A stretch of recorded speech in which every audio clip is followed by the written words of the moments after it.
個空中走廊都 OK 嘅，咁又會接近到佢嗰個輕軌啊嘛。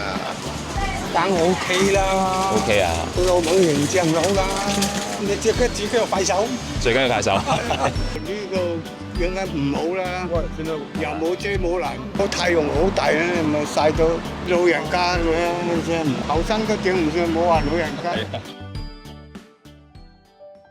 咁依家園咧，特警總部嘅一個工程重整咧，係根據佢哋政府部門嘅一個資訊發布咧，係有兩個目的嘅。第一個咧就係因應翻輕軌嘅東線關閘站點嘅落成，做一個工程上邊嘅一個準備。相信咧咁樣嘅修正之後，關閘嘅呢一個站點咧，到時咧應該會有更加大嘅空間提供服務。按照佢哋依家嘅設想咧，就係諗住輕軌落咗之後咧，可以直接通往呢一個邊檢大樓嘅，相信到時咧亦都會方便好多。第二個咧，特警總部咧亦都係喺我哋關閘口岸嘅廣場上邊。依家關閘口岸咧，亦都係澳門眾多個口岸入邊人流最多同埋車流最多嘅一個地方，所以咧亦都通過呢一次重整嘅工程咧，應該可以騰出更加大嘅空間，唔至於話好似依家咁嘅樣會有咁擠迫。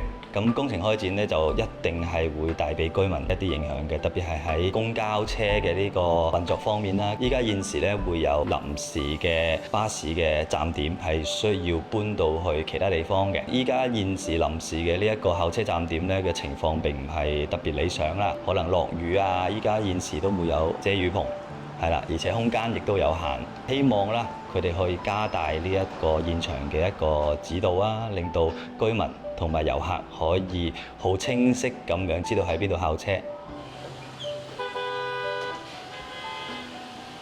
關閘係通往澳門嘅各個唔同地方嘅一個非常之重要嘅交通樞紐嚟嘅。呢度咧包括咗輕軌啦，包括咗公交車啦。咁呢一啲基建項目咧，其實佢對交通嘅一個樞紐咧係起到一個非常之重要嘅作用嘅。我自己覺得，如果呢一個關閘嘅交通基建咧做得好嘅話，呢一個交通其實嘅運作上嚟咧係非常之順暢嘅。應該我會覺得佢會喺呢一方面會起到一個好大嘅作用。當然啦，希望佢哋可以按時按質咁樣去完成呢一個工程。咁喺呢一個過程入邊，亦都希望咧可以釋放更加多嘅資訊俾我哋嘅居民同埋遊客，令到大家喺知識工程嘅開展進度入邊咧，亦都可以多一份嘅理解。